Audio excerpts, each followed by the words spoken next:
Come again? You know I don't speak Spanish. In English, please. Huh? You pooped in the refrigerator. Hello, Jedediah. Hello, Charlie. I didn't know we were speaking. Sure we're speaking, Jedediah. You're fired. Pete, the personal rancor reflected in that remark I don't intend to dignify with comment. But I would like to address your general attitude of hopeless negativism.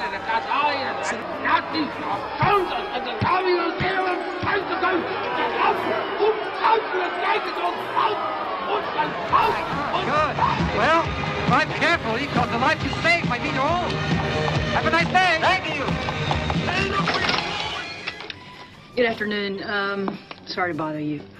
I'm looking for Mrs. Lippman's family.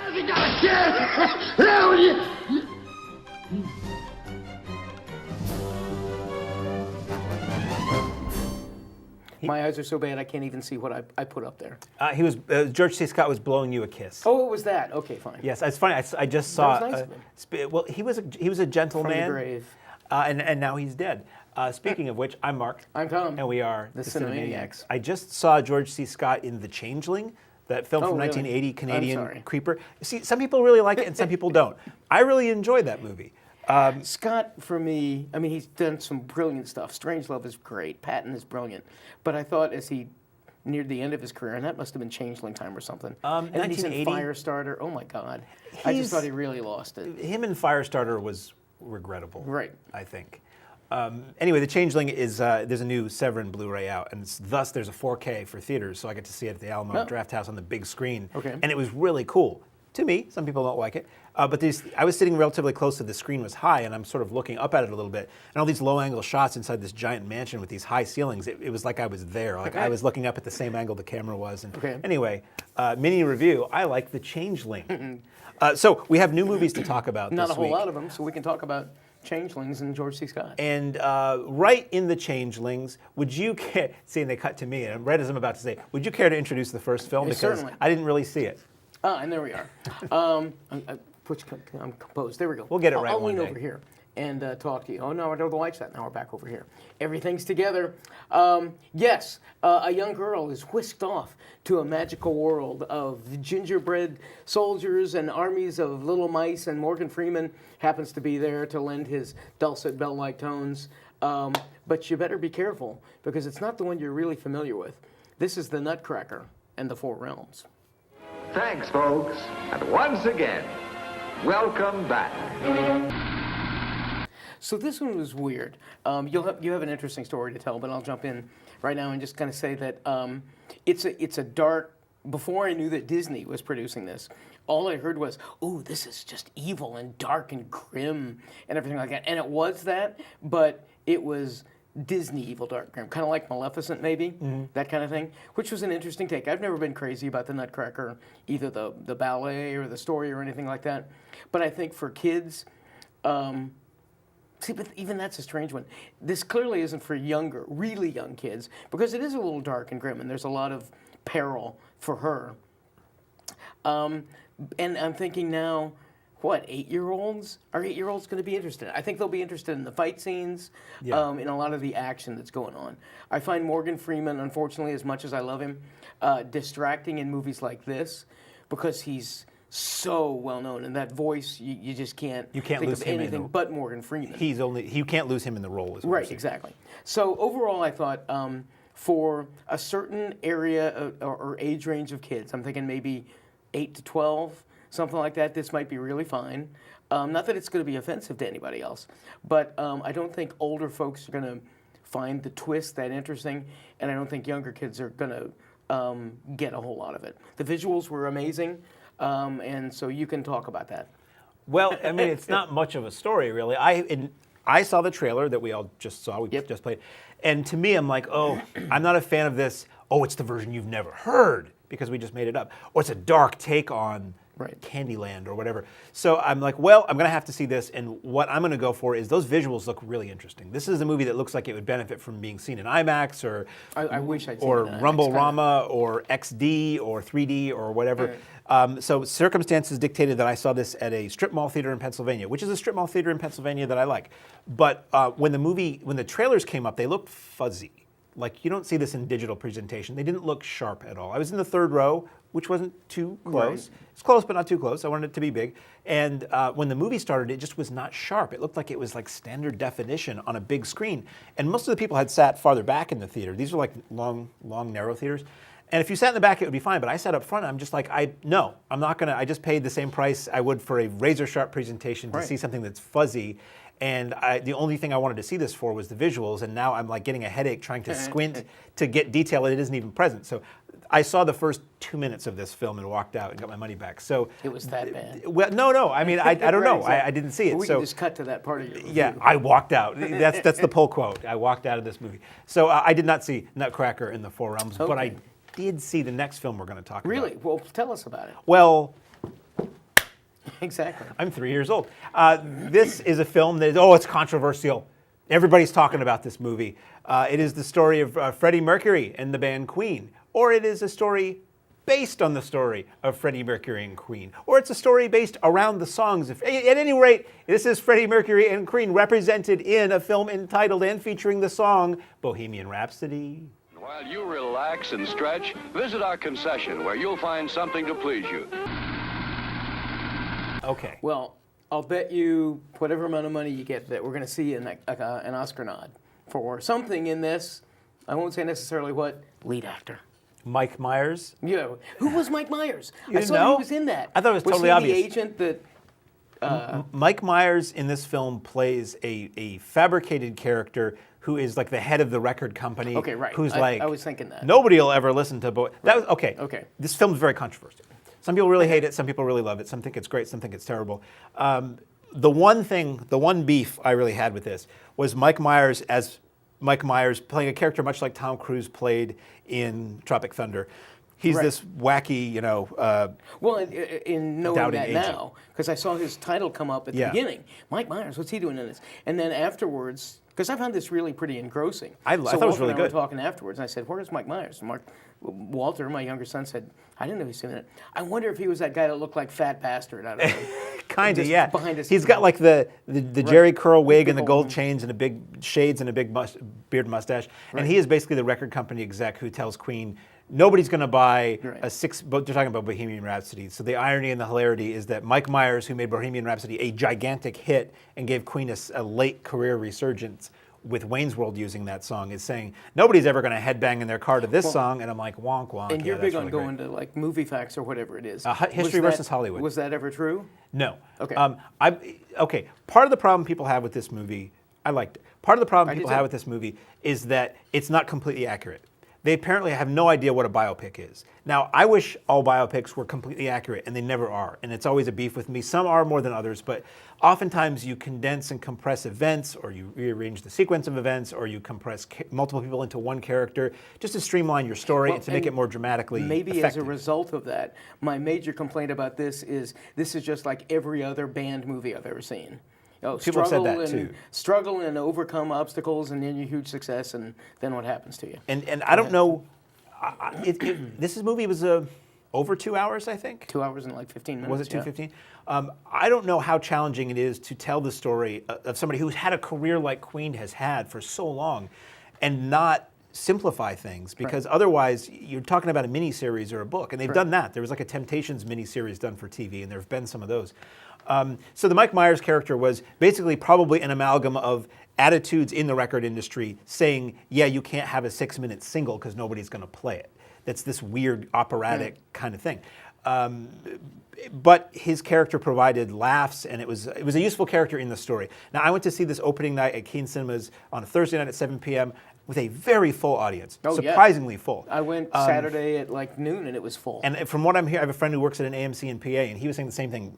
Huge lines for this movie. it's got the music going for it. Right. And going in, I said, no matter what else happens, the music's going to can have sound great good, music, right. and it's surround sound, and there's that.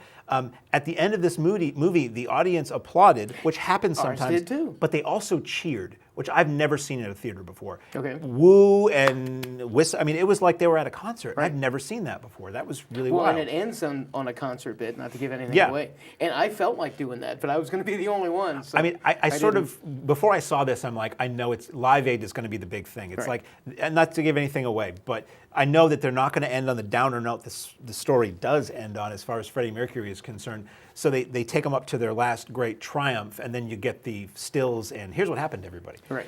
So what is this movie that we're talking about? It's the story of Freddie Mercury, a man of Persian descent who grew up in England, and how he is this, doesn't come out quite immediately, but this gay man who fronts this rock band, and the least likely rock star with these giant front teeth and from somewhere else. Truth versus Fiction Yes. website. They state that either that he had 4 incisors or 4 extra incisors. Is that true? That is true. I figure something And- like that has to be true. And so if you, that always struck me when I started to see interviews with him. Like you see the music videos and everything, you don't really notice it as much or stills, but he had very large front Yeah. teeth, and they have a Well, he makes a throwaway buck tooth claim that appliance. because his mouth is bigger, he can hit higher notes and all that. Who knows? Freddie Mercury did say in an interview that he never got his teeth fixed, which he certainly could have, because he was afraid it would take his voice away. Right. And the man had an amazing voice, and that's the thing is that you get watching this too, is that, man, that guy was a showman, the likes of which we may never see again. And he was instrumental in the crafting of a lot of the songs and the aspects of Queen's music, but they all did as well. Well, his integration into the audience and bringing them into it was something that I really learned from this. That for me is different than any other band movie that I've seen. And Remy? Yep. Rami Malek, who Mr. Robot, I believe, is a USA Network show that he's big on. I remember him from Band of Brothers. For the longest time, he always played a creep. He was in the Papillon remake that came out recently. He's Freddie Mercury. He's very good in this. Although his delivery was a little weird to me at times. Like it was very slow and deliberate at times, and I felt like he seemed very timid the way he talked through a lot of the film, and I felt like maybe Freddie Mercury had a little bit more panache than that. But again, I haven't seen many interviews with the guy, so I'm not sure. The guys they cast to be the other members of Queen are really, they look like those guys.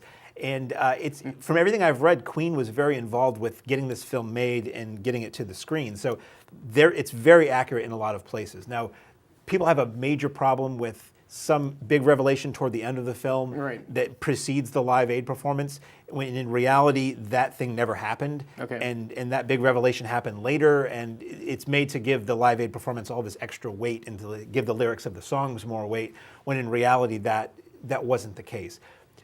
I'm speaking as a guy who knows the hits of Queen, who knows some of the album cuts, who has friends who are big Queen fans. I remember seeing the music videos and the album covers and all that, but I didn't know the story. So I was taking as read what was being given to me. I presumed that thing at the end was incorrect and done for dramatic purposes, but otherwise, I just got an entertaining movie with really good music. And you think Queen, you're like, you count 4 big hits, of theirs. And then you watch this movie and you're like, oh, they had that too. I mean, you don't hear any non-hits in this movie, and you hear a lot of songs in Beforehand, I was always thinking, I listened to Queen songs, and as I was growing up, and I was right in the middle of that. I had just gotten married. In fact, Live Aid was 3 weeks after I got married, which surprised me. But if you'd said Queen beforehand, I would have said, yeah, I liked them. They had some good stuff. But then, as you say, every song comes up, and I went, holy cow, that's a great song. There's another great song. I was struck by that. So to me, it was a very fun and interesting 70s movie, because that's when it is. You're talking very early 70s, and the film goes up to 1985. And you get it's mostly the Freddie Mercury story. I mean, it takes him from the day he meets the guys in Queen, which is also not totally accurate, but for the movie, fine. Until Live Aid. So you've got a good 15 years or so of him in the band. You don't really get into the lives of the other guys in the band. It's not their story. It's really the Freddie Mercury story here. But I thought it was very compelling. It was very funny at times. It's very moving at times. Well shot, well performed, and the music is great. So again, some people have a big beef with this movie, but I had a thoroughly good time watching Bohemian Rhapsody, and to me, the experience I had at the time in the theater is what counts. I had two bad thoughts about it. One I've already said was that how really different is this? Except in retrospect, I got to thinking there's a lot of subplot about family, and you have 2 or 3 of them going through. But other than that, I didn't see a huge structural difference between this and pretty much any other band film. And the other thing was they didn't include anything from Flash Gordon. I love the Flash Gordon soundtrack. Come on. That occurred to me that they would have, if you will, Flash of at least the fact that they did Do that. it during the ending credits or something like that. That would have been great fun. But I jest because I thought Bohemian Rhapsody was just terrific and really enjoyed it. So that's all we have in theaters. Yep. I had tried against all hope to see the Suspiria remake yesterday, but my timing did not work out. That's too bad. If you still are foolish enough to have MoviePass like me, it's one of the 4 movies you can see on MoviePass this month. So they just got that going for it. No, I'm this close to dropping it. It is so pathetic at this point. It's not even funny. We went from these people who sang its praises to it really. I don't know why they're still in business. We now move on to that which you can see on home video in the video privacy of your own home or laptop or bathroom stall, and the service, subscription, format, device of your choice. First up, it's technically I think it's my turn. So we'll cut back over to me, and what I will do is discuss a film about a couple of women, lifelong friends who just enjoy their own company. They also, strangely enough, enjoy the company of a certain guy that they've, shall we say, shared, until one of them finds out that there was possibly a problem with him. She gets back together with her girlfriend, and she talks about the spy who dumped me. Tony Tiger, a great way to sweeten up the day. So Mila has trouble driving because she's been drinking so much of that scotch, or what is it she sells? I don't know. Oh, I have no idea. But anyway, I went into this with some trepidation in the theaters, but because it looked like yet another of these, let's take the formula and just put women in it and do a search and replace. And it was somewhat like that. I like Mila. I'm not crazy about the rest of the cast. So as I saw this in the theaters and afterwards, I thought it was okay. And I wasn't sure if it was really a chick flick or not. And I don't use that term derogatorily or in a negative sense, but one that really appeals more toward women. We've had a lot of films, and there's certainly room for them, that have taken kind of the buddy picture and made it just for the women. This didn't feel like that, but I left the theater thinking, that really could have been better. I thought the action sequences weren't all that terrific. They didn't really do enough with these 2 fine actresses, I thought. And so that was my feeling in the theater. Not great, maybe a 5 or something like that. And then when this came out on video, I went ahead and re-showed it to my family. And I think it appeals more toward women because these folks, they've enjoyed it a little bit more than I did. I thought The Spy Who Dumped Me was an interesting, kind of a fun little twist, but ultimately I was disappointed in, once again, the talent that's there. Not that Mila's a star, either one of them is real stars, huge, but I just thought they could have done more with it. I didn't really care for it either. I like spy movies, I like action movies. I got no problem with the ladies, but the tone of it was very... It was kind of nasty. It was kind of nasty, and I don't necessarily mean like dirty jokes or gross jokes, of which there were plenty, but it's a very mean-spiritedness to the humor, very violent and kind of gory violent at times. Which again, none of that in and of itself bothers me, but something about it, when you put that in a comedy, there's a lot of comedies that are kind of like just like hateful or mean-spirited, and that's less fun to me. For me, when I saw the trailer, my whole attitude with any kind of thing that's action-oriented is, if I can comprehend the action and it is impressive, I don't care about the rest of the movie. There are Hong Kong action movies I love that are not very good, but when the action kicks in, you're just dumbfounded. And, okay, that's good. So, but this movie, like everything now, it just drops the ball in the action. Either it's shot too close, the camera's too shaky, or the cutting rhythm is very strange. Like, you're cutting just before you see what you should see to a point of view that doesn't really show you anything. And so all these sequences that looked like, if you were standing there watching them do these stunts, they were probably amazing.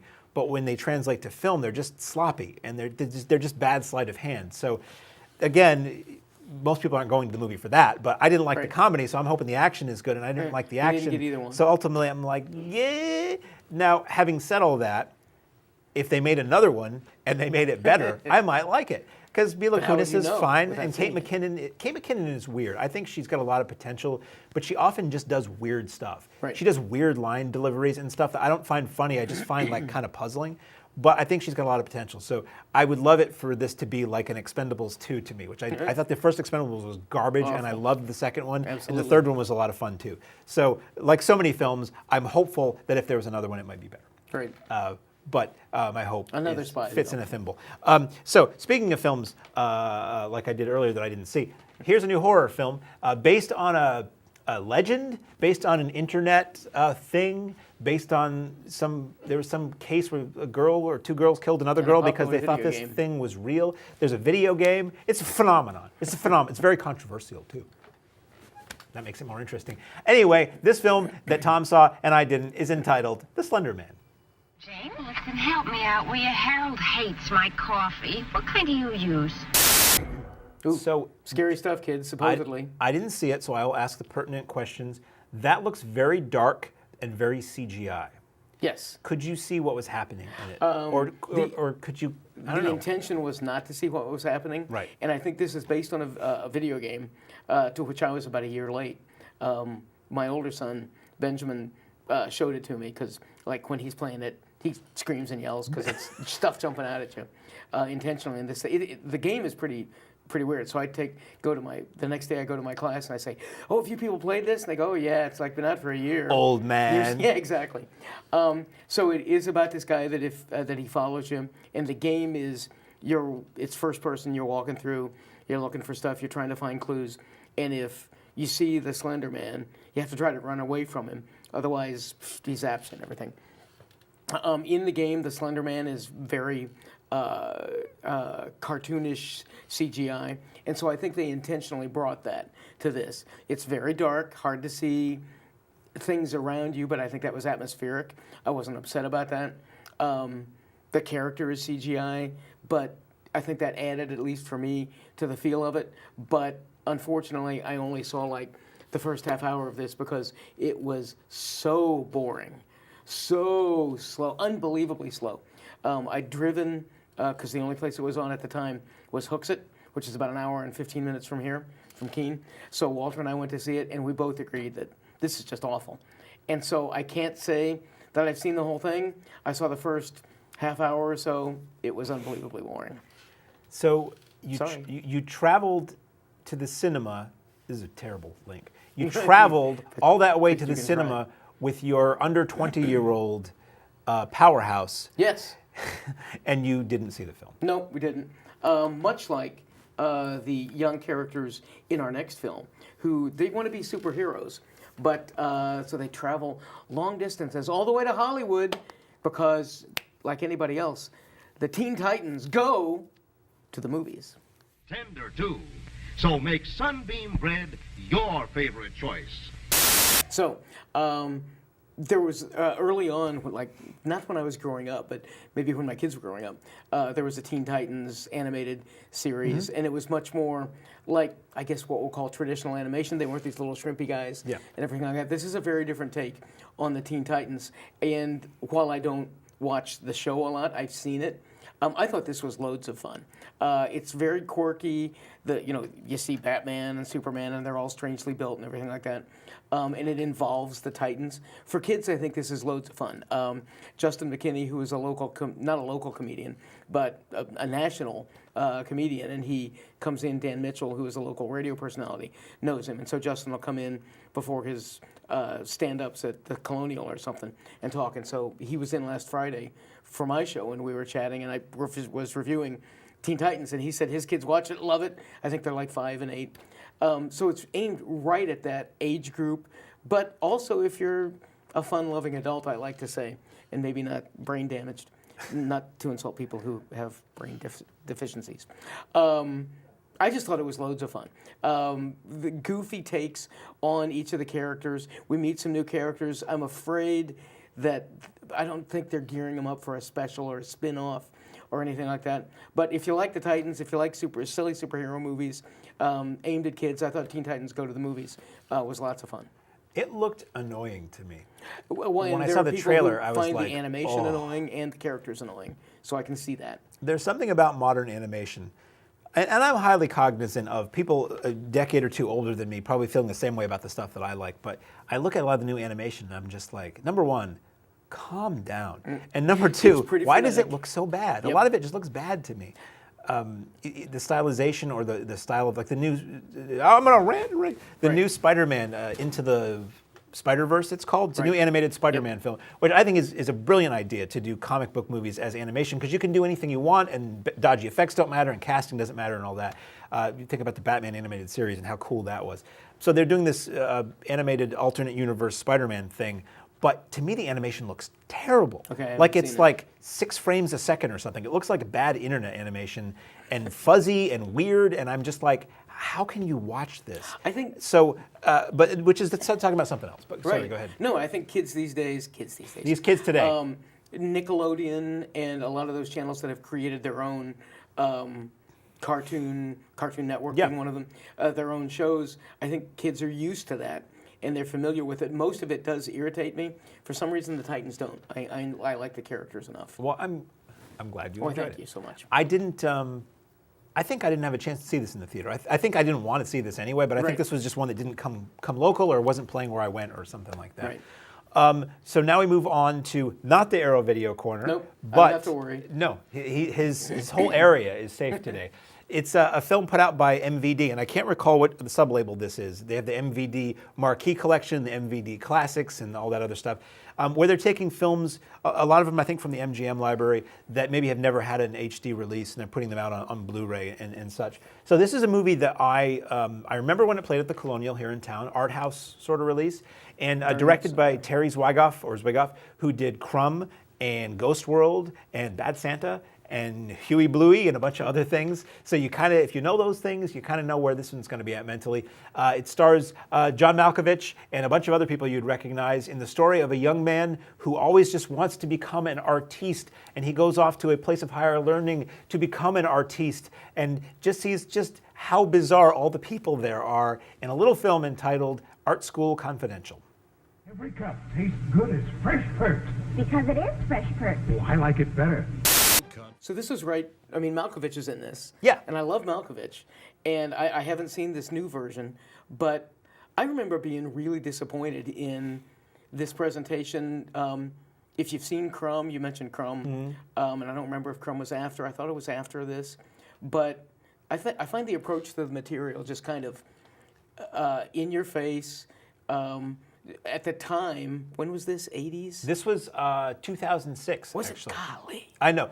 Was it last week? No, that was 4 years ago. No, it was 10 years ago. I found the approach to be just kind of forced. And Malkovich I didn't think was all that good. I like him a lot.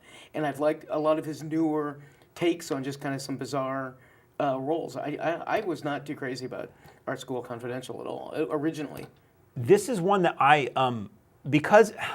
Maybe it's my prejudice.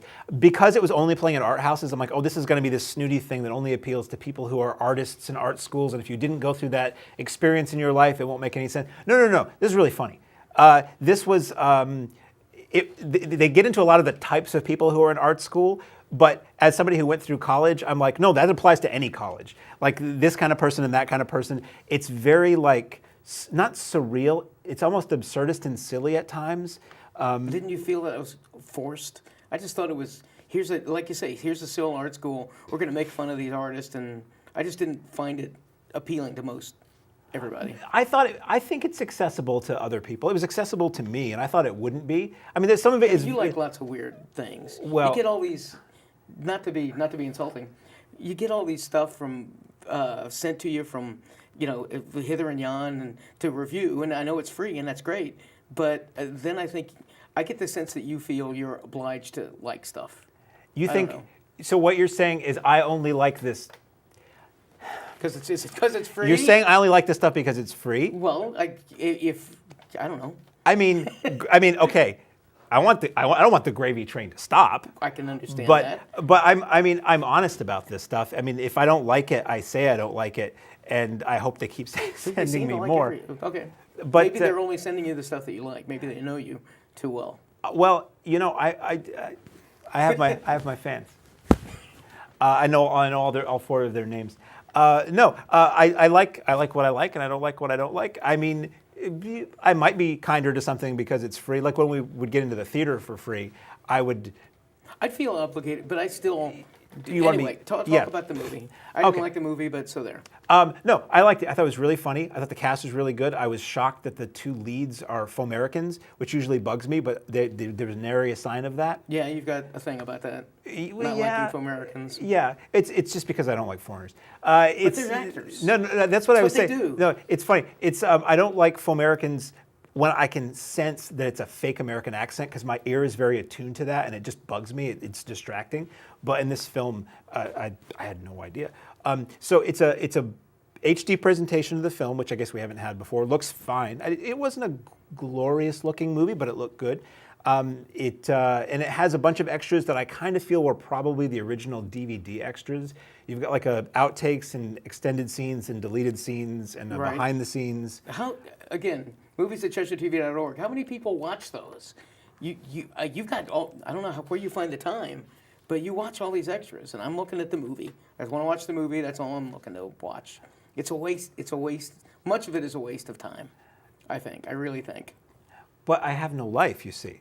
Well, I didn't say that. No. I have. That's why. I don't have time to do that, and I don't get it. Well, and I know we're reviewing but I like to think we review the movies and not the discs, not the presentation. And so a lot of the time that we spend here, kids, parents your parents are fighting. A lot of the time we spend on this show is to discuss all these other things and what I've seen on TV and what you've seen at. I don't know. I don't get. Sorry, I don't know where I'm going with this. But go ahead, talk about the movie. I won't interrupt. We've got 15 minutes. So yeah, it's a really nice presentation, and the extras are cool. They're not voluminous. They're not new extras, but they enriched and enlightened my enjoyment of the film. Because I thought it was so much fun, some of the extended scenes or alternate takes where they would toss out alternate lines for some of the jokes I thought were very funny. So Art School Confidential for me was a very nice surprise. I guess it's because the expectations were low, but I think with a guy who's done something like Ghost World, which is huge and really renowned, and Crumb, which is huge and really renowned, this isn't. I wouldn't say this is as good as those, but it tastes like those. It's like you have Savage Steve Holland, who did Better Off Dead, which I love, and One Crazy Summer, which is pretty darn good, and he did How I Got Into College, which I thought wasn't nearly as good as those other two, but still had that flavor to it. So it's like it's more greatest hits, or it's more of the best of, that kind of thing. You mean it's more like the stuff of that you like of his, or I mean, as a film, do you feel it stands on its own?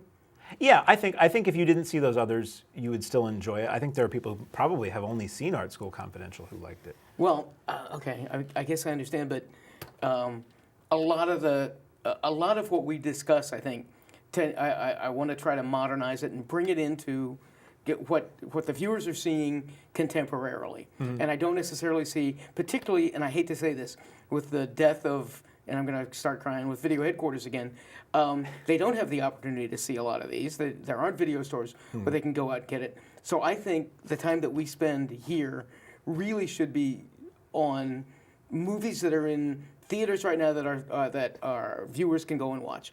I think we spend way too much time talking about older DVDs, things we find out and not stuff that's contemporary at theaters. I mean, I really kind of think that it's really kind of a waste of time, and the amount of effort that we all put into going in here, it's just kind of too much. I get kind of sick of it all the time. Rick and Dave come in here, and they're shooting all of this stuff, and they spend their time, and I know they're on salary, but they take their time coming in here to do all of this work, and we spend all of this time talking about stuff that either most people aren't going to be able to see, or most people don't go out and see, and it just seems like a kind of a waste. And I'm sorry, but I'm kind of fed up with it. My time is more important. My kid's a senior in high school, and I never see him, and I've kind of had it. If you want to continue, I'm a little tired of it. But I think this is about it for me. Thank you very much. Don't let the door hit you on your. Oh. Can we get a?